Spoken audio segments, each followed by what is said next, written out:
Fala, galerinha do 7º ano, tudo bem com vocês? Eu espero que sim. Estamos aqui novamente para darmos continuidade às nossas videoaulas e nos estudos da língua portuguesa.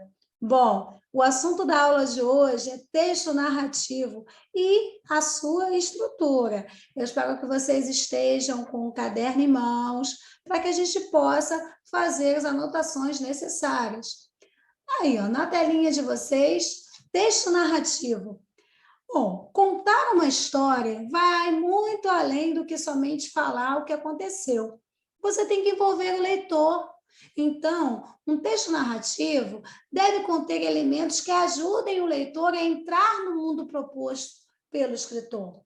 Independente de ser uma história ficcional ou não, o leitor deve se sentir parte daquela história.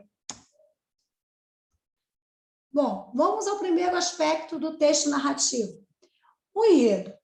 O enredo nada mais é que os fatos que fazem a história acontecer.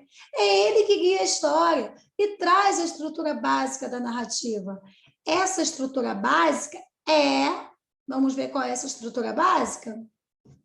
Bom, toda boa história narrativa precisa ter uma situação inicial, onde o escritor apresenta a história ao leitor, estabelecer um conflito, que o conflito é o que deve envolver, né, e os personagens devem resolver esse conflito, o desenvolvimento, que é a parte onde a história vai ser desenrolada, e o clímax, que é o momento em que acontece uma reviravolta na história.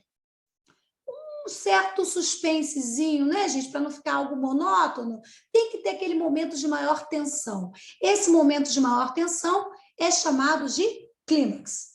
E para finalizar a narrativa, vamos ter o quê? O desfecho, onde o escritor mostra como aquela história teve seu fim. Cenário. O cenário é importante para a narrativa? Claro que sim. Onde sua história acontece? Você tem que pensar quando você for escrever. Em que lugar que você inventou, ou em um que já existe, um lugar que você criou, você vai aproveitar o quê? Vai ser num sítio, vai ser numa fazenda, vai ser numa praia, num parque aquático? Ou seja, o leitor ele tem que se situar.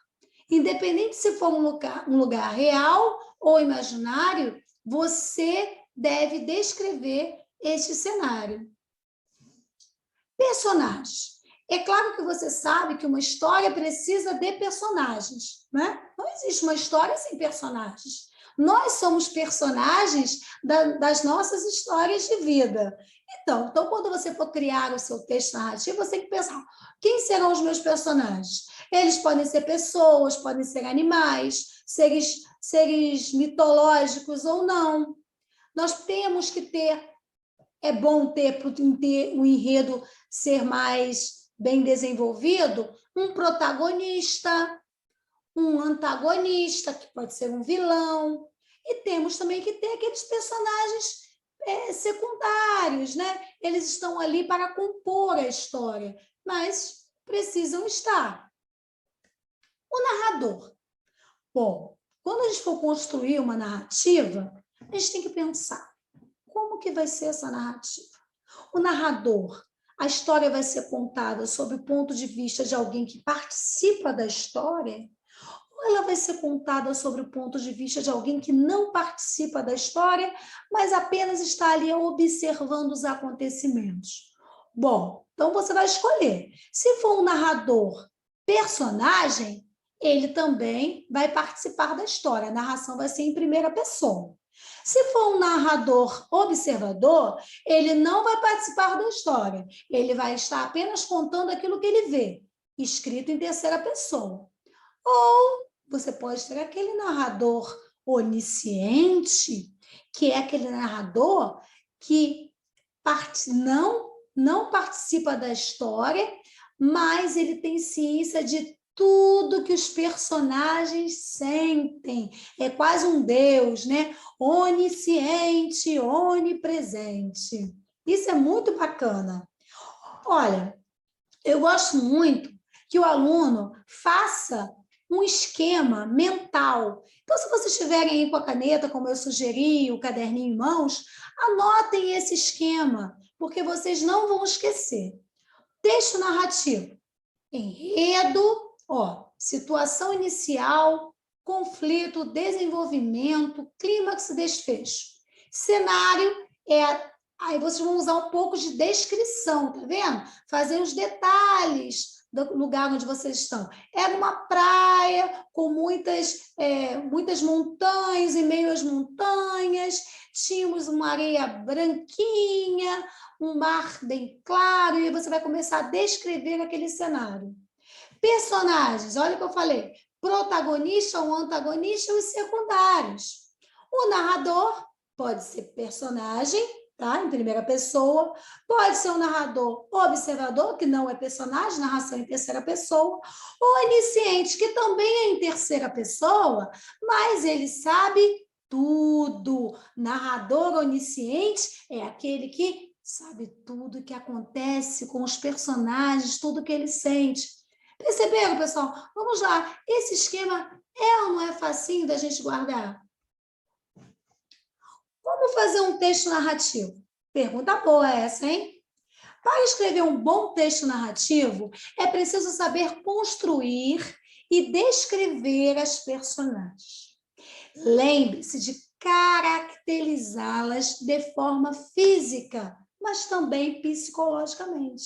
Então, não basta você dizer, Joana era uma jovem de cabelos pretos, pele morena. Não, tente caracterizar a Joana como uma jovem frágil, mas de um coração muito bom. Tente dar a ela um perfil verdadeiro, como se ela fosse uma pessoa próxima e que você a conhecesse muito bem. As suas manias, os seus costumes, a sua vida, as suas ausências, as suas tristezas, as suas falhas, enfim. Depois que você mostrar cada envolvido na história e o contexto, é hora de apresentar os fatos e seus desdobramentos. Um ponto-chave para você fazer uma ótima narração é sempre no elemento de ligação de cada um deles. Então, pessoal, deixe bem claro os fatores de causa e consequência de cada fato abordado. Nunca deixe soltos os fatos. Se existe um fato, toda ação tem uma reação. Então, toda a história precisa ter uma causa e uma consequência. Além disso, mostre como aquilo afetou as personagens. Investir em elementos coesivos vai dar ritmo, leveza para o seu texto. Então, tentem trabalhar o texto fazendo ligação entre um parágrafo e outro. O texto, gente, é um tecido. Então, você precisa ligar as ações. E, por fim, não esqueça de amarrar cada acontecimento e diálogo. É preciso fazer um desfecho para evitar que seu leitor fique sem informações e perdido na história. Você imagina, você começa uma história e do nada você resolve interrompê-la. Não pode. Você tem que ir fazendo com que os acontecimentos eles ganhem força para que você possa fazer um desfecho emocionante. Uma pergunta que os meus alunos sempre fazem quando a gente sugere que eles escrevam, quando eu sugiro que eles escrevam um texto, é a seguinte: professora, como começar um texto narrativo? Bom, não existe fórmula, tá? Não existe nada que eu possa dizer a vocês que vai fazer com que uma regra. Não existe, não é uma matemática. Você vai aplicar tal regra e vai dar certo o seu texto. Não. Mas é importante algumas dicas. Então, eu coloquei algumas aqui. Às vezes, parece que começar um texto narrativo é mais difícil do que escolher um enredo, não é? Isso é normal. Se você optar por uma estrutura mais linear, pode começar seu texto narrativo apresentando suas personagens. Você pode contextualizar a questão de tempo, espaço, para deixar o leitor mais ambientado. Porém, você pode ter uma abordagem alinear e expor o ponto máximo de tensão da história, para depois contextualizada e apresentar os motivos para aquilo. O que eu quero dizer com isso, gente? A forma linear é aquilo que quase todo mundo faz. Você apresenta, começa seu texto falando, contextualizando onde está acontecendo aquela história, em que tempo. Então, em abril de 1990, na cidade de Porto Alegre, um jovem chamado Pedro, e aí você está fazendo uma história linear. Ou você pode optar por uma história alinear, uma narrativa alinear, em que você não começa descrevendo o espaço, nem o tempo, nem o personagem. Você já começa na própria tensão, no próprio clímax, né? Então, acordou com um barulho na sala e desceu para ver o que estava acontecendo. É um momento de tensão. Então, isso não é uma regra, é uma escolha de quem está escrevendo. Agora, por fim, eu trouxe aqui um exemplo de um trecho de uma narrativa. O maior de todos os presentes. Era noite. A chuva que caía não dava trégua e se lançava sobre a nossa casa torrencialmente. Como sempre acontece em noites de tempestades, a energia acabou. Eu, criança ainda, só poderia estar nervoso e muito assustado. E as estranhas formas tremulantes que o brilho das velas formava nas paredes simplesmente pioravam tudo, o que me levava a perguntar a todo instante: pai, quando a luz vai voltar? Em breve, meu filho, dizia meu pai, puxando-me para perto de si. Logo, logo a chuva vai diminuir e a luz vai acabar voltando. Tem que ter paciência. Eu queria que a mamãe estivesse aqui. Eu gemi. Sim, filho, eu sei. Eu também gostaria muito, mas de alguma forma ela está aqui conosco. Temos de ser pacientes. Meu pai ficara viúvo muito cedo. Eu não conheci minha mãe. E era ele quem tinha de fazer os dois papéis. Ele era muito cuidadoso comigo. Foi para me ver minha aflição é que hoje eu tenho certeza de que ele fez o que fez. Deixando-me sozinho por uns instantes, foi até o quarto e voltou de lá com algo na mão. Reconheci logo um pequeno objeto. Era uma caixa de madeira escura que ele mantinha em sua escrivaninha. Eu tinha curiosidade em saber o que havia ali dentro, pois ele já havia me falado que fora vovô quem me presenteara com ela ainda em sua mocidade.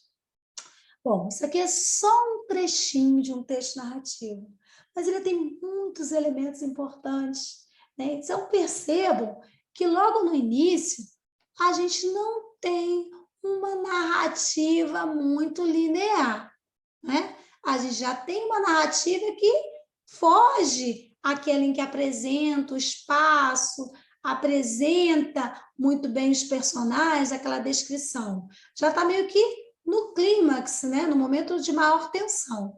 Um aspecto importante da narrativa é a presença do discurso direto. Está vendo esse travessão? O diálogo entre o pai e o filho nada mais é do que o discurso direto. É quando o personagem fala na história. Isso é um recurso muito importante que vocês podem usar no texto de vocês. Utilizar o travessão e a fala das personagens, de discurso direto. Quando é o narrador falando, olha aqui, ó, meu pai ficara viúva muito cedo, eu não conheci minha mãe. Aqui já é o uso do discurso indireto. Então, é importante vocês saberem isso. Discurso direto é quando o personagem fala. Discurso indireto é quando o narrador fala. Então, isso é importante para que vocês possam guardar um dos aspectos.